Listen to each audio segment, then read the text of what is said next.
Pernikahan di Minangkabau, mata kuliah hukum adat. Anggota kelompok, Laia, Saskia, Wulan, Endah, Nisina. Kisah. Bangsa Indonesia merupakan negara yang kaya dengan kebudayaan serta adat istiadat. Oleh karena itu, terdapat hukum adat di masing-masing daerah, yang mana mengatur kehidupan yang berkaitan dengan nilai dan norma yang berlaku di daerah tersebut. Hukum adat itu perlu untuk dipelajari karena bagi pembuat undang-undang, tatkala dalam menyusun atau membina hukum nasional juga dalam proses peradilan, para hakim sebagai penegak hukum dan keadilan wajib menggali, mengikuti, dan memahami nilai-nilai hukum yang ada di masyarakat. Atau dapat pula dikatakan bahwa untuk mengisi kekosongan hukum, maka diadakanlah hukum adat untuk mengisi kekosongan tersebut. Pengertian-pengertian. Hukum adat adalah hukum yang tidak tertulis yang menjadi pedoman atau aturan yang mengatur kehidupan masyarakat. Hukum yang tidak tertulis mempunyai sifat dinamis dan berubah mengikuti perkembangan zaman. Perkawinan menurut hukum adat bagi masyarakat hukum adat di Indonesia pada umumnya bagi penganut agama tergantung agama yang dianut masyarakat adat yang bersangkutan. Maksudnya, apabila telah dilaksanakan menurut tata tertib hukum agamanya, maka perkawinan itu sudah sah menurut hukum adat, kecuali bagi mereka yang belum menganut hukum agama yang diakui pemerintah. Dalam hal ini, kami ingin menjelaskan hukum adat dalam konteks perkawinan di etnis Minangkabau. Perkenalan Minangkabau. Minang atau Minangkabau adalah kelompok etnis Nusantara yang berbahasa dan menjunjung adat Minangkabau. Wilayah penganut kebudayaan meliputi Sumatera Barat, separuh daratan Riau, bagian utara Bengkulu, bagian barat Jambi, bagian selatan Sumatera Utara, barat daya Aceh, dan Negeri Sembilan di Malaysia. Dalam percakapan awam, orang Minang seringkali disamakan sebagai orang Padang, merujuk kepada nama ibu kota Provinsi Sumatera Barat, yaitu Kota Padang. Namun, masyarakat ini biasanya akan menyebut kelompoknya dengan sebutan orang awak, bermaksud sama dengan orang Minang itu sendiri. Macam-macam perkawinan Minangkabau. Perkawinan menurut adat di Minangkabau merupakan perkawinan yang dinamakan kawin mamak sama mamak, di mana dalam perkawinan ini menyatukan dua keluarga dengan cara melakukan pertunangan antara dua calon pasangan. Di masyarakat Minangkabau terdapat dua macam perkawinan, yaitu A. Perkawinan menurut adat. Perkawinan menurut adat yaitu perkawinan antara laki-laki dan perempuan yang mana antara keduanya tidak ada yang bertentangan dengan adat Minangkabau dan memenuhi semua syarat dan ketentuan. B. Perkawinan menurut syariat atau agama. Perkawinan menurut syariat yaitu proses perkawinan yang dilangsungkan tidak bertentangan dengan hukum Islam dan memenuhi ketentuan dalam syariat Islam dan dilaksanakan di kantor urusan agama atau KUA. Bentuk-bentuk perkawinan di Minangkabau. A. Perkawinan ideal. Salah satunya dengan melakukan perkawinan dengan kerabat dekat, seperti kawin dengan anak mama yang lazim disebut dengan pulang ka mama, atau kawin dengan kemanakan ayah yang disebut pulang ka bako, sebagai wujud dari anak dipangku kemanakan dibimbing. B. Perkawinan cosangwinal. Di Minangkabau, selain untuk membina rumah tangga berdua, perkawinan juga merupakan urusan dua kaum keluarga. Kaum yang dimaksud adalah satu kelompok anggota keturunan unilateral dari satu ibu asal. Jika terjadi konflik antara kedua calon dengan kaum, diutamakan kepentingan kaum. C.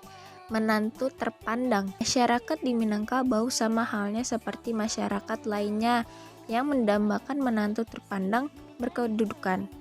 Pada beberapa negara yang dimaksud dari orang terpandang adalah orang asal, yaitu orang yang lebih dulu berada dalam suatu nagari dari yang lain atau dari pendatang yang disebut dengan kamanakan di bawah lutui, orang-orang yang datang bergabung ke Allah satu kaum. D. Perkawinan pantang. Perkawinan pantang adalah perkawinan yang dapat merusak sistem kekerabatan, yaitu tali sedarah menurut garis keturunan matrilineal, sekaum atau sesuku. Meskipun tidak mempunyai hubungan genealogis atau tidak senagari, perkawinan sekaum atau sesuku tidak merupakan larangan sebagaimana larangan dalam arti agama, tetapi hanya sebatas pantang yang ditetapkan oleh adat. Perkawinan sumbang.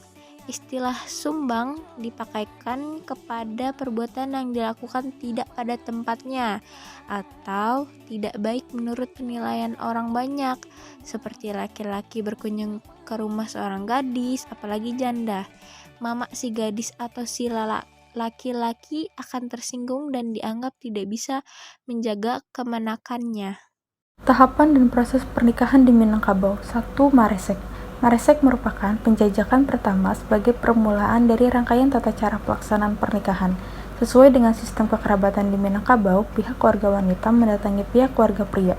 Lazimnya pihak keluarga yang datang membawa buah tangan berupa kue atau buah-buah sesuai dengan sopan santun budaya timur. 2. Meminang dan bertukar tanda. Keluarga calon mempelai wanita mendatangi keluarga calon mempelai pria untuk meminang.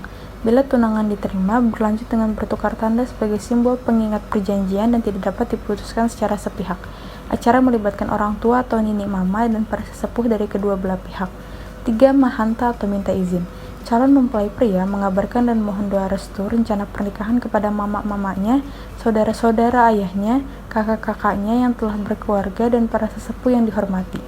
Bagi calon mempelai pria membawa selapah yang berisi daun nipah dan tembakau. Namun saat ini sedang digantikan dengan rokok. Sementara, bagi keluarga calon mempelai wanita, ritual ini menyertakan sirih lengkap. 4. Babaki.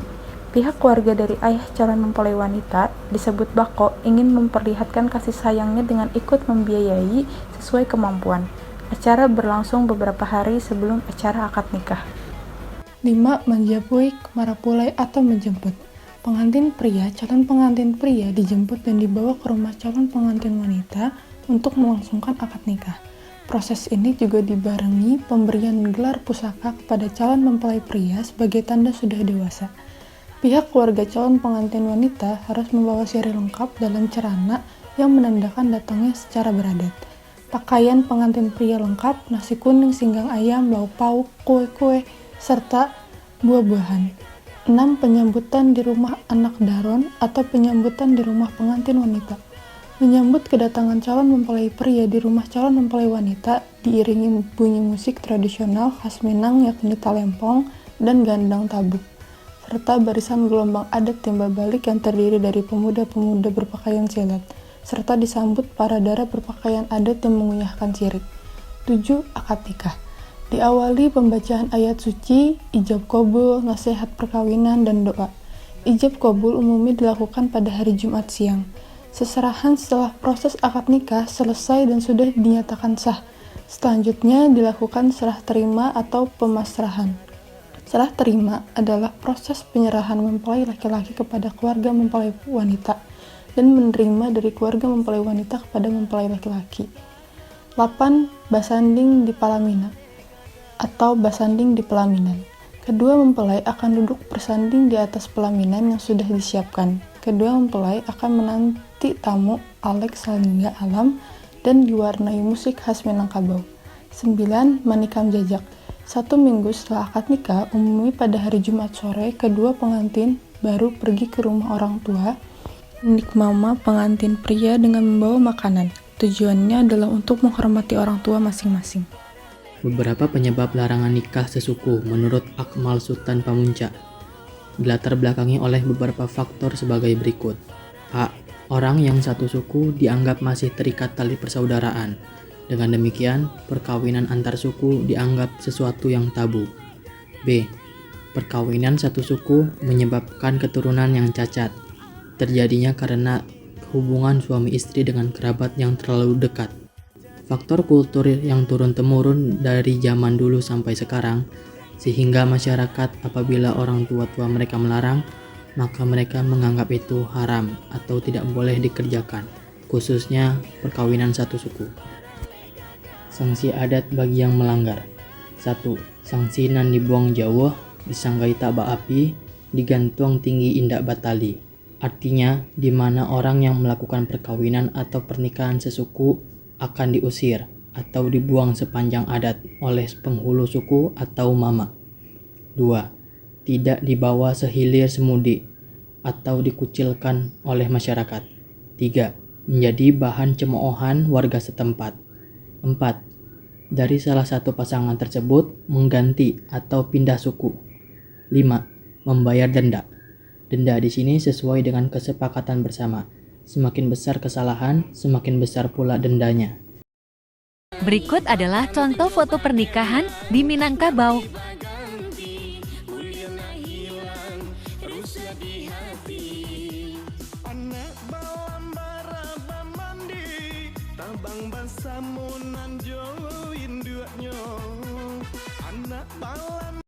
Terima kasih.